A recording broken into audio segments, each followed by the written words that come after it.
नमस्कार दोस्तों। अगर आप भी इंश्योरेंस एग्जाम की तैयारी कर रहे हैं तो ये रहे वो 30 महत्वपूर्ण सवाल जो कि इस एग्जाम में लगातार पूछे गए हैं।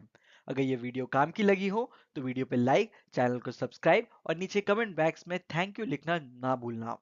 और साथ ही साथ ये सारे वीडियोस को आप अपने उन सभी दोस्तों के साथ जरूर शेयर करना जो भी आप ही की तरह इस एग्जाम को पहले अटेम्प्ट में क्लियर करने जा रहे हैं।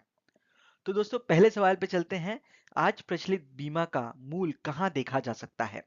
तो दोस्तों ये पूछा गया है कि बीमा की शुरुआत कहाँ से हुई थी। ऑप्शन दिए हैं यहाँ पे। ए, लॉयड के fire office London. B, fire office America. C, Lloyd की coffee house London. D, Lloyd की कॉफी हाउस बीजिंग। तो दोस्तों लॉयड की जो कॉफी हाउस लंदन थी वहां पे बीमा की शुरुआत हुई थी। इस कॉफी हाउस में काफी सारे जो शिप ओनर्स थे, जो जहाज को ओन करते थे, वो लोग बैठा करते थे। और वहां पे दोस्तों ये सोचा गया कि अगर मान लेते हैं किसी जहाज पे अगर आग लग जाती है तो उसकी भरपाई कर पाना एक ओनर के लिए बहुत ही मुश्किल हो जाता है। इस वजह से इन्होंने एक फंडिंग चालू किया कि हम लोग सब जो है कुछ कुछ पैसा जोड़ते रहेंगे हर महीने हर साल, कि अगर किसी को इस तरह की आपदा आती है तो हम उसकी जो कंपनी है उसको बचा सके, उस व्यक्ति को जो है बचा सके, है ना। तो इस तरह से जो है इंश्योरेंस की शुरुआत होती है। उसकी शुरुआत है लॉयड की कॉफी हाउस लंदन में। अगले सवाल पे चलते हैं। बीमा डैश एक विधि है। बीमा है क्या, ये पूछा गया है। ऑप्शन दिया है। कुछ लोगों की हानि को कई लोगों के बीच में बांटने की विधि। दूसरा, एक व्यक्ति के जोखिम को अन्य व्यक्तियों के हस्तांतरण करने की। तीसरा, कई लोगों के नुकसान को कुछ लोगों द्वारा बांटने की। चौथा, कुछ लोगों के लाभ को कई लोगों के हस्तांतरण करने की। तो दोस्तों इसमें जो सही जवाब है वो है कुछ लोगों के हानि को कई लोगों में बांटने की विधि को जो है इंश्योरेंस कहा जाता है। अगले सवाल पे चलते हैं हम। भारतीय बीमा विनियामक और विकास प्राधिकरण की स्थापना का अनुमोदन डैश के द्वारा किया गया। ये पूछा गया है कि कौन सा ऐसी कमेटी बैठी होगी जिसके थ्रू ये डिसाइड किया गया कि हमें एक आईआरडीए की बॉडी बनानी है या भारतीय बीमा विनियामक और विकास प्राधिकरण की स्थापना करनी है। ऑप्शन दिया है। संसदीय committee. B, Malhotra committee. C, बीमा committee. D, tariff advisory committee. तो दोस्तों इसका जो सही जवाब है वो है मल्होत्रा कमेटी। अगले सवाल पे हम लोग चलते हैं। बीमा अधिकारी की बीमा लागत को कम करने का तरीका इनमें से कौन सा है? ऑप्शन दिया है। ए, पुनर्बीमा। B, deductible. तीसरा, सहबीमा। चौथा, छूट या रिवेट। तो दोस्तों इसमें जो सही जवाब है वो है डिडक्टिबल। होता है क्या है, मान लेते हैं कि कोई इंश्योरेंस का जो क्लेम राशि है वो 10 लाख रुपीज की आनी होती है। अगर हम ये कह दें कि आप पूरा 10 लाख रुपीज जो है इंश्योरेंस कंपनी से ना लेके जो पहला 3 लाख जो खर्चा होने वाला है आपको, वो आप खुद से अगर देने को रेडी हो जाए तो वो डिडक्टेबल कहलाता है। कि हमने ये कह दिया कि 10 लाख पूरी राशि हमें नहीं चाहिए बीमा कंपनी से, हमें कहा भी आप 7 लाख दे देना अगर 10 लाख का खर्चा हुआ है तो जो पहला 3 लाख हम खुद से देने वाले हैं वो डिडक्टेबल कहलाएगा। और इससे होता यह है कि जो भी प्रीमियम राशि हम लोग महीने भर महीने या साल भर साल देनी होती है वो इस कारण से कम हो जाती है, क्योंकि हम भी रिस्क का जो है एक भागीदार बनने के लिए रेडी होते हैं डिडक्टेबल के थ्रू। अगले सवाल पे हम लोग चलते हैं। ग्राहक संबंध में पहली धारणा कैसे बनाई जाती है? तो ये पूछा गया है कि किसी भी एक ग्राहक के सामने आपको किस तरह से पेश आना है। एक ऑप्शन दिया है आत्मविश्वासी होकर। दूसरा, समय पर चलकर रुचि दिखाकर और आत्मविश्वासी होकर। तीसरा है रुचि दिखाकर। चौथा है समय पर चलकर।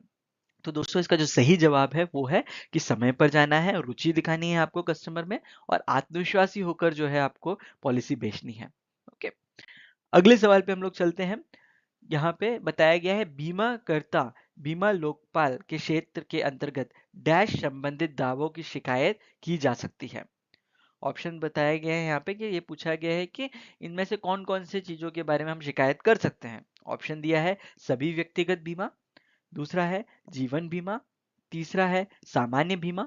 चौथा है स्वास्थ्य बीमा। तो दोस्तों बात यह है कि ओम्बड्समैन जो होता है या फिर बीमा करता बीमा लोकपाल होता है उसके पास आप इन सभी टाइप के जो इंश्योरेंस से कंप्लेंट को लेकर आप जा सकते हैं। सभी व्यक्तिगत बीमा जो है इसमें इंक्लूडेड रहती है। अगले सवाल पे हम लोग चलते हैं। ये बहुत ही रिपीट होता है दोस्तों ये वाला जो सवाल है, कि समझना इस सवाल को आप, क्योंकि हो सकता है कि आप जो है इसके डिफरेंसेस को ना समझ के गलत आंसर टिक करके आओ, तो इसको एकदम आप ध्यान से सुनना। पहला सवाल जो है इसमें यह बताया है कि लोकपाल का आर्थिक अधिकार क्षेत्र क्या है। कि अगर इंश्योरेंस ओम्बड्समैन के पास अगर आप जाते हैं तो कितने तक का जो क्लेम का बारे में वो डिसीजन ले सकता है। ऑप्शन यहाँ पे दिया है 10 लाख, 20 लाख, 30 लाख और 50 लाख। तो दोस्तों इसका जो सही जवाब है वो है 20 लाख की जमा राशि, या फिर 20 लाख की जो राशि तक का जो डिसीजन होता है वही जो है इंश्योरेंस ओम्बड्समैन ले सकता है। उसके ऊपर जाता है तो कोई और जो है बॉडी है जो कि इसके बारे में डिसीजन ले सकती है। वो कौन सी बॉडी है वो भी हम लोग समझेंगे। नेक्स्ट सवाल है, राज्य उपभोक्ता विवाद निवारण आयोग कितने दावा धनराशि तक शिकायत स्वीकार कर सकता है? ऑप्शन यहाँ पे आप देखेंगे तो दिया हुआ है 20 से अधिक यानी बट 50 से कम। दूसरा ऑप्शन दिया है 50 से ज्यादा बट 100 लाख से कम। दूसरा दिया है यहाँ पे 20 लाख से अधिक बट 100 लाख से ज्यादा नहीं।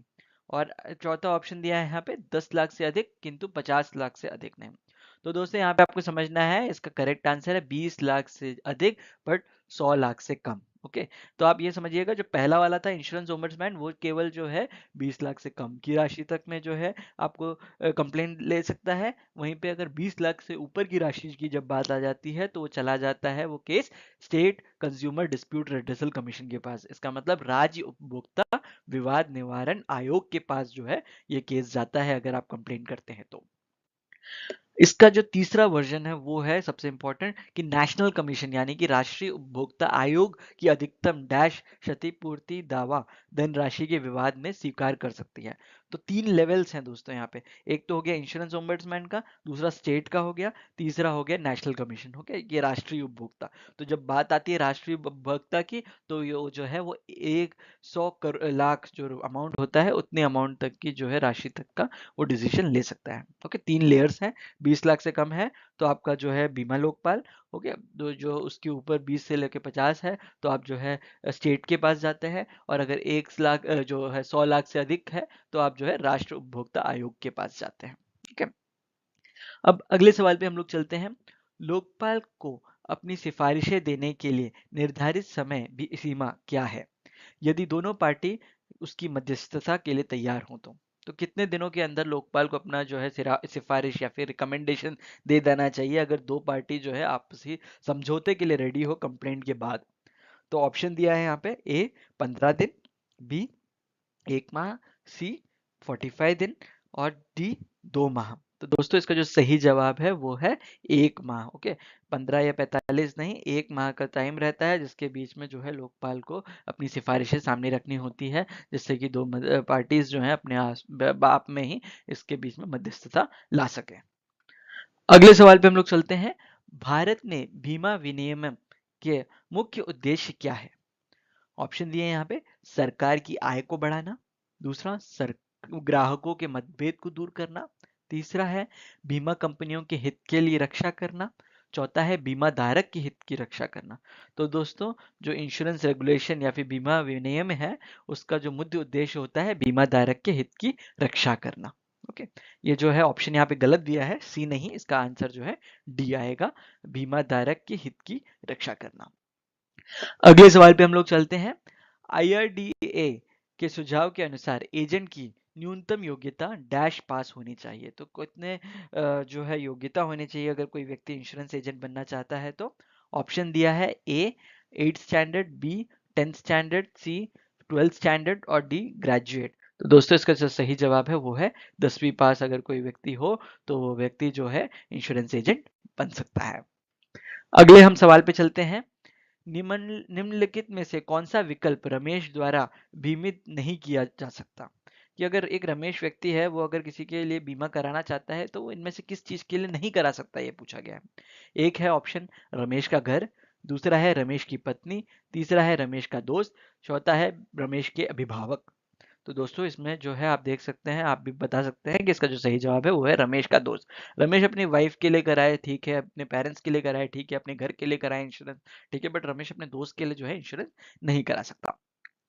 अगले सवाल पे हम लोग चलते हैं। घोड़े से गिरने के कारण अजय की पीठ टूट जाती है, जल में पड़े हुए रहने के कारण उसको निमोनिया हो जाता है, उसे अब तब अस्पताल में जो है भर्ती कराया जाता है पर निमोनिया के कारण वह मर जाता है। तो इसमें जो है आपसे ये पूछा गया है कि इसमें प्रॉक्सिमेट कॉज क्या है या फिर निम्नलिखित परिवेश में मृत्यु की नजदीकी कारण क्या है वो आपको बताना है। ओके, तो यहाँ पे तीन चीजें हुई है, एक तो व्यक्ति जो है घोड़े से नीचे गिर गया, दूसरा है वो पानी में पड़ा रहा जिस कारण से निमोनिया हो गया, और आखिरी में मृत्यु कहाँ पे हुई, अस्पताल में भर्ती होने के बाद हुई। ओके, तो यहाँ पे आपको ऑप्शन बताना है कि कौन सा जो है इसमें सबसे नजदीकी कारण आप कह सकते हैं। ऑप्शन ए निमोनिया, बी टूटी हुई पीठ, सी घोड़े से गिरना, चौथा है शल्य चिकित्सा। तो दोस्तों इसका जो सही जवाब है वो है घोड़े से गिरना। अगर व्यक्ति घोड़े से नहीं गिरता तो ये कुछ भी नहीं होता है ना, तो इसका जो प्रॉक्सिमेट कॉज है वो घोड़े से गिरना हुआ। अगले सवाल पे हम लोग चलते हैं। Which of the below party is not eligible to enter into life insurance contract. इनमें से आपको बताना है निम्नलिखित में से कौन से पक्ष जो है जीवन बीमा अनुबंध करने के योग्य नहीं है। ऑप्शन ए दिया है व्यवसाय मालिक, दूसरा है नाबालिग, तीसरा है गृहिणी, चौथा है सरकारी कर्मचारी। तो दोस्तों इसमें सही जवाब है वो आप सभी जानते हैं, नाबालिग लोगों का जो है बीमा इंश्योरेंस जो है नहीं किया जाता है। अगले सवाल पे हम लोग चलते हैं। निम्नलिखित में से कौन सा आपराधिक संसाधनों को प्रस्तुत करता है। ऑप्शन दिया है ए धोखाधड़ी, बी अनुचित प्रभाव, सी दबाव, डी गलती। तो इनमें से कौन से आप चीज को आप जो है आपराधिक संसाधन मानेंगे। इसका जो सही जवाब है दोस्तों वो है दबाव। किसी के ऊपर दबाव डाल के अगर आप पॉलिसी बेचते हैं तो वो जो है वो क्रिमिनल ऑफेंस कहलाता है, जेल हो सकती है। ओके, अगले सवाल पे चलते हैं हम। निम्नलिखित में से कौन छूत की बीमारी है, मतलब कौन सा ऐसा बीमारी है जो कि छूने से जो है स्प्रेड होती है। ऑप्शन दिए हैं यहाँ पे ए ट्यूबरकुलोसिस, बी मलेरिया, सी एड्स, और चौथा दिया है उपरोक्त में से सभी। ओके, तो इसमें जो सही जवाब है ये है उपरोक्त में से सभी जो है वो छूने से स्प्रेड होते हैं, भले वो ट्यूबी हो, मलेरिया हो या एड्स। अगले सवाल पे चलते हैं। प्रधानमंत्री जन धन योजना की शुरुआत डैश के द्वारा की गई। ऑप्शन दिए हैं यहाँ पे ए श्री नरेंद्र मोदी, बी श्री मनमोहन सिंह, सी अटल बिहारी वाजपेयी, डी श्रीमती इंदिरा गांधी। तो दोस्तों इसका जो सही जवाब है वो है श्री नरेंद्र मोदी द्वारा इसकी स्थापना या फिर शुरुआत की गई। अगले सवाल पे हम लोग चलते हैं। निम्नलिखित में से किसे बीमा का विषय वस्तु के रूप में संदर्भित किया जाता है। ऑप्शन दिया है यहाँ पे बीमा की पॉलिसी, बी बीमा प्रपोजल फॉर्म, सी प्रीमियम, डी संपत्ति जिसका बीमा किया जा सकता है। तो दोस्तों सब्जेक्ट मैटर ऑफ इंश्योरेंस या फिर आप कह सकते हैं बीमा की विषय वस्तु जो है कोई डॉक्यूमेंट नहीं होते वो, बल्कि वो चीज होती है जिसका आप इंश्योरेंस कराने हैं। इसलिए इसका जो करेक्ट आंसर है वो है संपत्ति जिसका बीमा किया जा रहा है, वो है बीमा की जो है विषय वस्तु। अगले सवाल पे हम लोग चलते हैं। वो घटना जिसके घटित होने से वास्तव में नुकसान होता है एक डैश कहलाती है। ऑप्शन दिए हैं यहाँ पे ए आपदा, बी टूट फूट, सी दुर्लभता, डी संपत्ति। तो दोस्तों इसमें से कौन सा ऑप्शन जो है करेक्ट है। करेक्ट ऑप्शन है ए, है ना। वो घटना जिससे घटित होने पे वास्तव में नुकसान होता है उसको हम लोग आपदा कहते हैं। ओके, नेक्स्ट सवाल पे हम लोग चलते हैं। घोड़ों पर दाव लगाना या शेयर बाजार के सट्टे एक डैश हानि है। ओके, ये जो गैम्बलिंग होती है, जो स्टॉक मार्केट में लगाते हैं हम लोग पैसा, उसमें जो होने वाले लॉस को हम क्या कहते हैं। ऑप्शन दिया है ए सट्टा जोखिम, बी शुद्ध जोखिम, सी विशेष जोखिम, डी बुनियादी जोखिम। तो दोस्तों ये जो है ये तो आप खुद से डिसाइड करते हैं ना, स्पेकुलेट करते हैं मार्केट में, इस वजह से ये जो है सट्टा जोखिम कहलाता है। ये आपके वश में होता है कि आप सट्टा लगाने जा रहे हैं या नहीं लगाने जा रहे हैं, है ना। ये वाला रिस्क जो होता है मैनेजेबल होता है, फिर भी कह सकते हैं। अगले सवाल पे हम लोग चलते हैं। बीमा के संबंध में डैश जोखिम का उदाहरण नहीं है। ऑप्शन दिए हैं यहाँ पे टूट फूट के कारण टायर की क्षति, दूसरा आग बुझाने के लिए इस्तेमाल किए गए पानी की वजह से संपत्ति को हुई क्षति, तीसरा है बारिश के पानी के कारण कार्गो की क्षति, चौथा है दुर्घटनाओं की वजह से कार में हुई क्षति। तो दोस्तों इसका जो सही जवाब है वो है टूट फूट के कार में टायर की जो क्षति होती है, कि आप जैसे गाड़ी अगर चला रहे होते हैं तो अपने आप आपको पता है कि टायर जो होता है घिस जाता है कुछ सालों बाद, तो उसको जो है आप इंश्योरेंस में कवर नहीं कर सकते। ओके, अगले सवाल पे हम लोग चलते हैं। डैश की फ्री लुक अवधि के दौरान ग्राहक यह तय कर सकता है कि क्या पॉलिसी जारी रखे या नहीं। ओके, अगर किसी को भी आप पॉलिसी बेचते हैं तो इतने दिनों के अंदर अगर कोई आके आपको कहे कि नहीं हमें अपनी पॉलिसी जो है वापस, हमें अपना प्रीमियम जो है चाहिए, तो आपको देना पड़ेगा। ओके, तो उस पीरियड को जो है फ्री लुक पीरियड कहते हैं या फ्री लुक अवधि कहते हैं। उसका ड्यूरेशन क्या है वो पूछा गया है।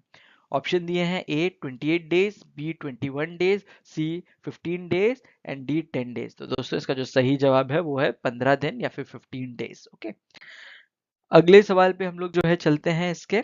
ये जो है नया सवाल था। इसमें यदि पॉलिसी की नवीनीकरण पॉलिसी समाप्त हो गई है, डैश के अंदर होता है, तो यह गैप पॉलिसी ब्रेक नहीं समझा जाएगा। इसका मान लेते हैं कि आपका जो है पॉलिसी का जो प्रीमियम देना होता है वो आपने नहीं दिया टाइम से, नहीं दिया। अब जो है 1 महीने का ड्यूरेशन हो गया, इस ड्यूरेशन के अंदर अगर कुछ हो जाता है तो क्या आपको पॉलिसी मिलेगी कि नहीं मिलेगी, ये सवाल है। ओके, तो डेफिनेटली मिलेगी। 30 दिन का टाइम रहता है दोस्तों कि एक बार पॉलिसी का अगर प्रीमियम आपने 30 दिन हो गए तब भी नहीं भरा, तब तक जो है आपकी पॉलिसी जो है चालू रहती है। उसके बीच में अगर आप कभी भर भी देते हैं तो वो जो है पॉलिसी के बीच में कोई ब्रेक नहीं माना जाएगा, बल्कि कंटिन्यूस पॉलिसी ही मानी जाएगी। उल्टा ये भी बताते हैं आपको कि अगर किसी ने प्रीमियम नहीं भरा उसके बाद के जो 30 दिन के अंतर्गत अगर कुछ हो जाता है तो भी जो है उस व्यक्ति को उसकी बीमा की जो राशि होती है वो दी जाती है। ओके, तो इसका सही उत्तर है 30 डेज या 30 दिन। नेक्स्ट सवाल पे हम लोग चलते हैं। अग्नि बीमा पॉलिसी डैश के कारण संपत्ति को हानि कवर नहीं की जाती है। ओके, जो फायर इंश्योरेंस पॉलिसी होता है इसमें अगर ये इंसिडेंट हो जाए तो जो है संपत्ति को अगर लॉस हो रहा है तो उसको कवर नहीं किया जाएगा। ऑप्शन दिया है ए बाढ़, दूसरा है भूकंप, तीसरा है अग्नि, ओके, चौथा ऑप्शन दिया है युद्ध के कारण बमबारी। ओके, तो जो नॉर्मल इंश्योरेंस होती हैं फायर इंश्योरेंस पॉलिसी, उसमें बाढ़ आ जाए या भूकंप आ जाए, अग्नि हो जाए, तब में इंश्योरेंस मिल जाता है। बट अगर कोई बॉम्बिंग हो रही है, आपका राष्ट्र जो है वो युद्ध में चला जाए, उसके कारण बमबारी के कारण आपका जो है घर अगर जल जाता है तो वो जो है कवर नहीं किया जाता है फायर इंश्योरेंस पॉलिसी के थ्रू। ओके, नेक्स्ट सवाल पे हम लोग चलते हैं। निम्नलिखित किस व्यवसायी को लाइसेंस आईआरडीए द्वारा नहीं दिया जाता है? इनमें से कौन से व्यवसायी को जो है आईआरडीए लाइसेंस नहीं देती है? ऑप्शन है ए सर्वेयर, बी टीपीए, सी जांचकर्ता, डी ब्रोकर्स। दोस्तों इसमें से जो ए बी और डी हैं उनको जो है आईआरडीए भी जो है नियुक्त कर सकती है, बट जो इन्वेस्टिगेटर्स होते हैं वो एकदम इंडिपेंडेंट होते हैं, वो आईआरडीए के प्रोफेशनल्स नहीं होते हैं। ओके, अगले सवाल पे हम लोग चलते हैं। बीमा अधिनियम के अनुसार डैश से अधिक के दावों के लिए स्वतंत्र सर्वेक्षक की आवश्यकता होती है। तो इनमें से जो कौन सा क्लेम अमाउंट के ऊपर जो है आपको इंडिपेंडेंट सर्वेयर्स बिठाने पड़ते हैं या फिर स्वतंत्र सर्वेक्षक बिठाने पड़ते हैं, ये सवाल है। ऑप्शन दिया है ए 20,000, बी 15,000, सी 10,000 और डी 5,000। तो दोस्तों इसका जो सही जवाब है वो है 20,000। 20,000 रुपीज के ऊपर की जो राशि होती है उसके ऊपर अगर राशि चली जाती है तो इंडिपेंडेंट सर्वेयर जो होते हैं क्लेम में डालने होते हैं इंश्योरेंस एक्ट के हिसाब से। नेक्स्ट सवाल जो है ये है कि यदि बीमाकर्ता यह निर्णय लेता है कि एक निश्चित हानि देय नहीं है, ऐसे मामलों की अंतिम निर्णय किसका माना जाता है? ओके, अगर मान लेते हैं कोई भी ऐसा लॉस हुआ है जो कि पॉलिसी के अंदर कवर, ऐसा कोई डिस्प्यूट बैठ जाता है तो उसमें फाइनल डिसीजन कौन लेगा? ओके, ऑप्शन दिया है यहाँ पे। बीमाकर्ता निर्णय अंतिम होता है, दूसरा कानून की अदालत, तीसरा आर्बिट्रेटर या फिर पंच, और डी अंपायर। ओके, तो दोस्तों इसका जो सही जवाब है वो है कानून की अदालत जो है वो इस पर फैसला उठाती है कि वो जो है क्लेम दिया जाएगा या नहीं दिया जाएगा। ओके, अगले सवाल पे हम लोग चलते हैं। यात्रा बीमा पॉलिसी के संबंध में देश के बाहर दावों का मूल्यांकन डैश के द्वारा किया जाता है। ओके, ऑप्शन दिया है यहाँ पे। भारतीय लाइसेंसी द्वारा सर्वेयर, दूसरा ऑप्शन है पॉलिसी के नियमित द्वारा भुगतान एजेंट, तीसरा है बीमाकर्ता के अपने कर्मचारी, डी हानि होने वाले देश के स्थानीय सर्वेयर। ओके, तो इसका जो सही जवाब है वो है पॉलिसी की नामित दावा भुगतान एजेंट जो होते हैं वो इसका सर्वेक्षण करते हैं। नेक्स्ट सवाल पे हम लोग चलते हैं। हानि पॉलिसी के दायरे के अंदर है, यह साबित करने की जिम्मेदारी डैश पर होती है। ऑप्शन दिया है यहाँ पे। बीमाकर्ता, दूसरा है सर्वेक्षक, तीसरा है बीमाधारी, चौथा है जांचकर्ता। दोस्तों तो इसका सही जवाब है यहाँ पे बीमाधारी जो होता है, जो इंश्योर्ड होता है, उसको बताना होता है कि कितना लॉस उसने जो है झेला है ना, वही जो है सबसे बढ़िया तरीके से बता सकता है कि उसको टोटल कितना लॉस हुआ है। ओके, तो दोस्तों इसी के साथ जो है ये वीडियो यहीं पे समाप्त होता है। इसके जो है कई सारे प्लेलिस्ट हिंदी के और इंग्लिश के दोनों हमारे चैनल पे आपको मिल जाएंगे। चैप्टर एक्सप्लेनेशन की